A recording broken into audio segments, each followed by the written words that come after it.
فنون کی تاریخ میں بہت کم مثالیں ایسی ملتی ہیں کہ کسی فن کا تعارف کراتے وقت یعنی ابتدا اس فن کی تاریخ کی ہی اسے نقطۂ عروج تک پہنچا دیا جائے۔ میر تقی میر ہمیں ایک ایسی مثال ملتی ہے جس غزل گوئی کی انہوں نے طرح ڈالی، ابتدا کی، وہ آج تک اس کا ثانی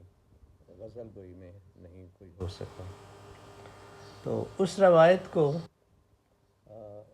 آگے تک لے جانے کے لیے، آگے تک نہ کہیے بلکہ اس روایت کو برقرار رکھنے کی کوشش میں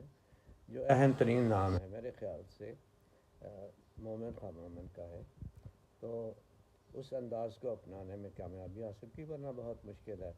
میر تقی میر کا انداز اپنائے رکھنا۔ تو دو شعر میں صرف آپ سے شیئر کرنا چاہتا ہوں، ایک غزل کا ہے اور دوسرا دوسری غزل کا ہے کہ خوشی نہ ہو مجھے کیوں کر قضا کے آنے کی،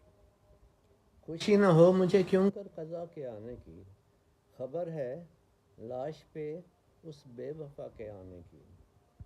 سادہ لفظ کوئی مشکل نہیں لیکن فلو دیکھیے، روانی دیکھیے۔